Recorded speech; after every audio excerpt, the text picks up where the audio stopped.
Olá, está no ar mais uma edição do Link CNJ. Aqui você acompanha assuntos da justiça que impactam o seu dia a dia em reportagens e conversas exclusivas com personalidades do mundo jurídico. E hoje vamos falar sobre os resultados do Justiça em Números, o relatório oficial do Poder Judiciário que mostra a realidade dos tribunais brasileiros. O relatório traz indicadores que permitem análises essenciais para a gestão do judiciário. Por exemplo, os números mais recentes indicam uma queda no estoque de processos a serem julgados. São 2 milhões a menos. O CNJ produz o relatório desde 2004. Isso permite comparações, análises de série histórica. O último relatório, a 18ª edição, revela avanços em várias áreas, apesar da pandemia. Por exemplo, na digitalização dos processos que deram entrada na Justiça. Em 2019, 90% foram eletrônicos. Em 2020, o número subiu para 96,9%. E 48 tribunais já alcançaram 100% de processos eletrônicos nos 2 graus de jurisdição. Isso é muito relevante. Isso permite e permitiu que o Poder Judiciário, no momento em que tudo ficou fechado, aqueles tribunais mais digitalizados, eles conseguiram trabalhar melhor. E outro ponto muito interessante de se salientar é o maior gargalo, talvez, do Poder Judiciário, que são as execuções.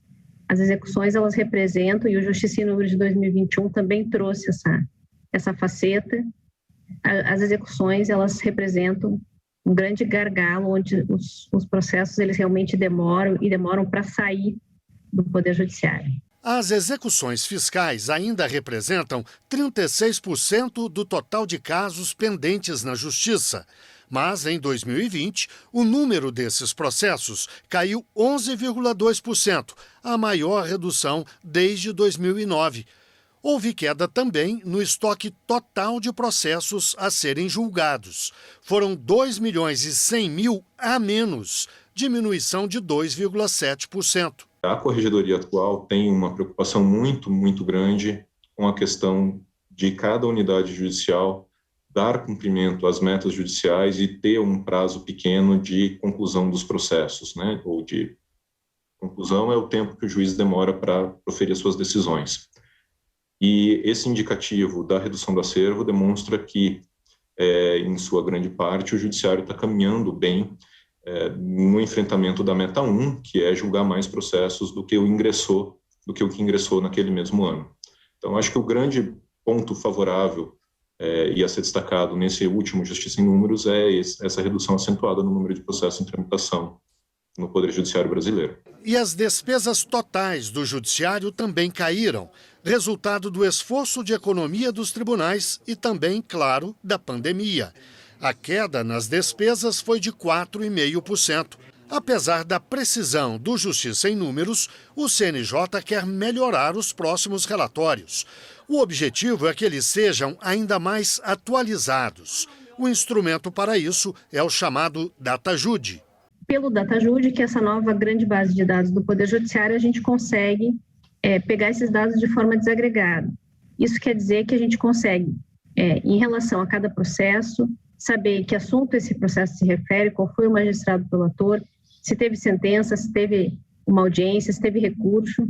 Então, a base do DataJude, ela vai possibilitar um cruzamento de dados muito mais rico do que essas informações que a gente tem atualmente pelo Justiça em Números. Então, a gente pode dizer que teremos, no futuro muito em breve, um Justiça em Números, em vez de ter essa publicação anual referente aos anos anteriores, a gente vai ter uma publicação muito mais atualizada, digamos assim. E vamos avançar um pouco mais nesse assunto. Eu converso agora online com Gabriela de Azevedo Soares, diretora executiva do Departamento de Pesquisas Judiciárias do CNJ. Gabriela, muito obrigado pela participação no Link CNJ. Quais são os principais indicadores, as principais descobertas, digamos assim, desse relatório 2021? Bem, esse relatório, ele traz uma radiografia completa do judiciário, né, como tradicionalmente acontece no Justiça em Números. Ele é um relatório que contempla informações, né, desde as partes de despesas, arrecadações, quantidade de pessoas, né, que trabalham no serviço da justiça, número de processos. Então, ele, de fato, traz um panorama bastante completo do judiciário como todo. E aí a gente vê nitidamente que no último relatório a gente tem os efeitos da pandemia, né, causada pela Covid-19, em alguns números, né? Então a gente tem a mudança de alguns comportamentos padrões que vinham acontecendo nos anos anteriores, com a vinda da pandemia e uma mudança da forma de trabalho, né, das pessoas. Então, por exemplo, a gente tem uma queda nas despesas. Lembrando que as despesas do judiciário são majoritariamente, né, 90% delas são com recursos humanos, são com pessoas, né, porque de fato o trabalho do judiciário é um trabalho laboral. Então, a margem de redução nunca é muito grande, né, porque o trabalho é em cima da remuneração das pessoas. Então, mas mesmo considerando que 90% das despesas é com recursos humanos, com pagamento de pessoal, estagiários, magistrados, servidores, terceirizados, a gente tem uma redução nas despesas na ordem de 4,5%, né? Diferente da série histórica que vinha vindo com um aumento, né, na maioria dos anos ali. Gabriela, mesmo percentualmente, essa redução não é tão pequena assim, 4,5%. Em reais, talvez isso traduza melhor ainda a importância da redução. Quanto foi? Foram 4,6 bilhões de reais de redução entre 2019 e 2020. Considerando o valor de 2019 deflacionado, ou seja, atualizado pelo índice IPCA até dezembro de 2020 também. Então, a gente tem também uma redução, né, como o senhor mesmo comentou, uma redução do acervo de 2 milhões de processos, né, foi 2,6%. A gente também teve uma redução dos casos novos, né, dos números de processos que entram na justiça, o que pode-se imaginar, né, que no contexto de pandemia a gente teve, além da suspensão dos prazos processuais durante um período, logo no início da pandemia ali em março, a gente também teve uma mudança de cultura, né, que foi imposta, onde as pessoas deixaram de sair de casa, onde as pessoas passaram a fazer as coisas de uma forma online. Então, tem uma pequena redução também, uma redução de 14% na demanda processual, que certamente é um reflexo também do próprio cidadão se adaptando a essa nova rotina de trabalhar de forma mais virtual, né? A gente tem o maior percentual de processos eletrônicos da série histórica. A gente chega no final do ano passado, 2020, com 96,9% de processos que ingressam já de forma eletrônica, ou seja, é um saldo residual, são poucos os tribunais que ainda autuam, ainda recebem processos físicos. A grande maioria está totalmente digitalizada, tem ainda um passivo a ser digitalizado, mas os processos que entram já entram na forma digital, já entram nos processos eletrônicos. E é o maior percentual de processo eletrônico que a gente tem desde que a gente começou a medir a série histórica, desde 2009. 48 tribunais dos 90, eles já têm 100% eletrônico, né, em todos os graus de jurisdição. Então, eles já não recebem mais processos físicos. E um dos grandes gargalos da justiça, né, que é a execução, porque depois do juiz ter sentenciado, ter julgado o mérito daquele processo, o processo entra, né, muitas vezes na fase de execução, onde aquele direito vai se valer, né, onde vai ver o pagamento daquela dívida que foi feita, vai ser feito de fato a cobrança. E essa fase sempre foi a fase e também tem aqui as execuções fiscais, né, onde o devedor tem uma dívida, por exemplo, de um conselho profissional ou de um IPTU, e essa sempre foi a fase de maior gargalo, porque às vezes você não encontra esse devedor, né, por exemplo. E aí a gente também tem uma redução do acervo também que nunca tinha sido visto também. Então a gente tem uma melhoria, um impulsionamento nos processos da fase de execução. A gente teve uma redução de quase 4 milhões de execuções judiciais, e uma redução judiciais e extrajudiciais, e uma redução de 8,6% no acervo. Acredito que esses sejam os pontos mais interessantes. E, Gabriela, a pesquisa, o Justiça em Números, o relatório é feito há pelo menos 17 anos ininterruptamente. Isso permite uma análise histórica da evolução do judiciário no período. Olhando esse gráfico, o que a gente pode dizer sobre o desempenho da justiça brasileira? A justiça tem muitos processos, né? A gente tem um desafio muito grande a lidar por ser um país um país continental, um país imenso, né? Com 15 mil unidades judiciárias, várias juizadas espalhadas pelo Brasil todo. Então, esse retrato, ele é uma ferramenta, né? Ele é uma ferramenta de diagnóstico que permite com que a gente consiga identificar onde estão os gargalos, quais são os nossos números, onde a gente está trabalhando. Então, ele é o básico para que a gente consiga aprimorar, né? Porque se você conhecer essas estatísticas, né, você não vai conseguir sequer traçar uma ação, identificar, fazer um projeto, fazer um planejamento estratégico, fazer uma política pública, né, voltada à melhoria e eficiência da prestação jurisdicional. Esse levantamento é tribunal por tribunal, unidade por unidade do sistema? A gente tem alguns sistemas, né, em andamento, que a gente tem o sistema de justiça e números, onde o tribunal presta uma informação, cada tribunal presta uma informação consolidada para o CNJ. Alguns números são mais agregados, por exemplo, o número de pessoas, as despesas, né? Então, ele vai informar para a gente a despesa com informática, a despesa com recursos humanos, em algumas segmentações, mas são dados do tribunal. Alguns números já são mais detalhados, são por unidade judiciária. Então, ele manda pelo modo de produtividade mensal, ele manda as informações, por exemplo, quantos processos foram julgados para cada juiz, para cada vara do Brasil, por mês. Então, a gente tem duas formas de recebimento desse dado, o dado pelo sistema de justiça e números um pouco mais agregado, o dado pelo modo de produtividade um pouco mais desagregado, onde ele faz o envio de arquivos já mais detalhados, ele chegando ao nível de juiz, mês e vara. E a gente está num processo de transição importante, que é o DataJude. O DataJude, a gente recebe o dado do processo judicial. E aí são mais de 300 milhões de processos armazenados no nosso banco de dados, são mais de 7 bilhões de movimentos dentro do registrados, e a partir desse grande volume de dados, né, um trabalho mais voltado ali para volume massivo de dados, né, a gente identifica se aquele processo está julgado, se ele está baixado, se ele está pendente, quando ele foi julgado, e aí a gente está nesse processo agora de transformação do Justiça e Números, onde o dado deixa de ser preparado, pré-pronto, né? Ele sempre foi pré-pronto pelo tribunal, sempre foi pré-preparado pelo tribunal com base em regras estabelecidas pelo CNJ. E a gente passa a ser agora, com o DataJude, o executor dessas regras, né, que foram estabelecidas. Então, o tribunal passa a mandar um dado mais cru, né, para cá, ele manda o dado do processo, dos seus códigos de tabelas processuais, e a gente aqui tem o trabalho de fazer essa transformação desses dados crus numa informação estatística. De posse dos números, Gabriela, uma vez consolidados os números, trabalhados com com esses novos procedimentos que você citou, como é que isso se transforma em novas políticas, em diretrizes para o Poder Judiciário? Quem é que cumpre esse papel? É o próprio CNJ?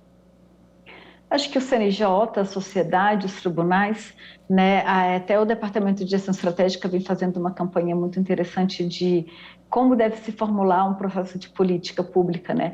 E ele tem duas etapas ali que passam pelo DPJ, né, pelo nosso trabalho, que é para você planejar uma política pública, você primeiro precisa de um diagnóstico, né? Você precisa primeiro saber a situação, porque se você vai fazer uma política criando algumas regras e algumas diretrizes que não coadunam com a realidade, né? Ou que não tem fundamento, ou que não tem necessidade. Então, a primeira fase de qualquer planejamento de política pública é um diagnóstico.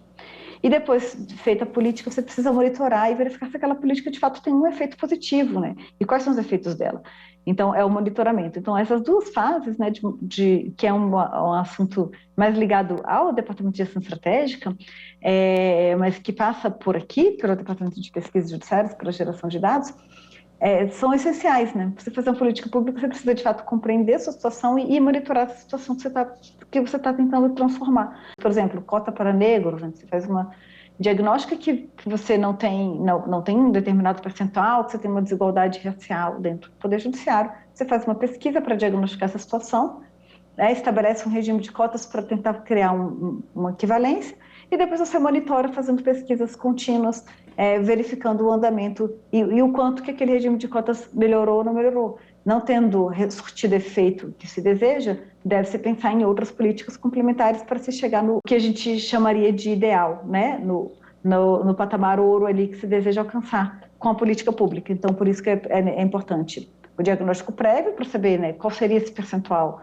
ideal, por exemplo, e o diagnóstico contínuo para ver o que falta e se aquilo tem surtido efeito ou não, e daí traçar novas políticas, novas diretrizes. Então, acredito que seja um processo contínuo, né, de início e de meio também, né, que deve ser aplicado no curso de algum planejamento, de todo o planejamento do Poder Judiciário. Isso pode ser feito no âmbito do CNJ, mas também pode ser feito no âmbito de cada tribunal, em suas políticas internas. Para 2022, que novidades o Justiça em Números traria em metodologia, no trabalho, enfim, de vocês? Para 2022, a nossa meta é, de fato, entregar dados do DataJude para a sociedade, né? É no que a gente tem trabalhado e isso vai permitir um raio-x bem mais completo. Já temos alguns painéis do DataJude publicados, já entregues, como o painel do cadastro das ações coletivas, das medidas protetivas de urgência, o BNMPU, das ações civis judiciais e extrajudiciais também, exceto fiscais, das ações judiciais, das execuções judiciais, né, execuções civis. Então, a gente já tem algumas entregas que partem do DataJude. Então, nosso objetivo é aumentar essas entregas a partir do DataJude, fornecendo ainda informações ainda mais completas, detalhadas e precisas para a sociedade. Essa é a nossa grande meta para 2022. Bem, chegamos ao fim da nossa entrevista. Eu agradeço mais uma vez a participação da Gabriela de Azevedo Soares, diretora executiva do Departamento de Pesquisas Judiciárias do CNJ. E agora o Link CNJ dá notícias da Justiça com um giro pelos estados e pelos tribunais do país. O sistema de penhora online da Justiça completou 1 ano e ampliou a efetividade do bloqueio de bens de grandes devedores. As dívidas de alto valor com tributos atrasados retornam aos cofres públicos graças aos bloqueios feitos por meio do Sisbajude, o sistema de busca de ativos do Poder Judiciário. A Procuradoria-Geral da Fazenda Nacional estima que a efetividade na recuperação de créditos da dívida ativa da União chegue a 85% quando a ferramenta gerida pelo CNJ é usada. O Brasil promulgou a Convenção da Organização dos Estados Americanos contra o Racismo e a Intolerância. Assim, o país se comprometeu perante a comunidade internacional a prevenir, eliminar, proibir e punir todos os atos e manifestações de racismo, discriminação racial e formas correlatas de intolerância. A medida fortalece o aparato jurídico para o combate a esses crimes. O Brasil já era signatário da Convenção desde 2013, mas, depois de aprovado pelo Congresso no ano passado e de promulgado neste ano, o documento ganhou status de emenda constitucional. Cartórios de imóveis de todo o país têm até 15 de fevereiro para se integrar ao Sistema de Registro Eletrônico de Imóveis. A integração vai permitir a universalização das bases de dados das serventias e, assim, trazer mais segurança e acesso às informações. Ou seja, a população passa a contar com um ponto único de acesso para pedir registros na forma eletrônica a qualquer cartório do Brasil. Outro benefício é a padronização dos serviços de registro de imóveis. É hora do CNJ nas redes. Vamos ver algumas das postagens que marcaram a semana nas redes sociais do CNJ. Olá pessoal, iniciamos o CNJ nas redes de 2022 com uma publicação que deu o que falar. Você sabia que desde o dia 1º de janeiro as regras que vigoraram durante a pandemia para alteração de passagens aéreas, cancelamento e reembolso não valem mais? É isso mesmo. Agora, as regras válidas são aquelas presentes na resolução número 400 de 2016 da ANAC. Veja mais detalhes nas redes do CNJ. Iniciamos o ano também com a abertura das inscrições para a segunda edição do Prêmio Prioridade Absoluta. Mais uma vez, o CNJ quer descobrir, divulgar e valorizar ações, projetos ou programas que promovam o respeito aos direitos das crianças e dos adolescentes, em especial daqueles com a aplicação de medidas protetivas e infracionais. O prêmio está dividido nas categorias Tribunal, Juiz, Sistema de Justiça, Poder Público e Empresas e Sociedade Civil Organizada. Para mais informações sobre as inscrições, é só acessar as redes oficiais do Conselho Nacional de Justiça. E para finalizar, convidamos toda a sociedade para a 3ª edição do seminário Democratizando o Acesso à Justiça, que vai dar continuidade aos debates sobre ações que contribuam para tornar a justiça cada vez mais acessível. O encontro também vai debater sobre os projetos destinados ao combate da discriminação, do preconceito e de outras expressões de desigualdades de raça, gênero, condição física, orientação sexual, religiosa e de outros valores ou direitos protegidos pela Constituição Federal. As inscrições estão abertas e a sua contribuição é muito importante. Eu fico por aqui, até a próxima! Agora é hora do quadro Uma História, aquele momento em que um juiz ou uma juíza conta um caso que marcou a carreira dele ou dela. Veja a história de hoje. Nós tivemos uma ação judicial promovida pela Defensoria, que eu gostaria de compartilhar com vocês, que tratou de um registro, de nascimento tardio, promovido por uma demanda da Defensoria Pública em favor do senhor Virgílio Cachoeira de Oliveira, uma pessoa idosa, na época com 98 anos de idade, e que ingressou com pedido de registro tardio, judicialmente. Então, nós fizemos uma audiência de instrução e ficou, de fato, comprovado, através de uma análise documental e de prova oral, que ele nasceu no povoado Ilha do Bananal, município de Taguatinga, e conviveu aí por quase 100 décadas, 10 décadas, sem o registro civil.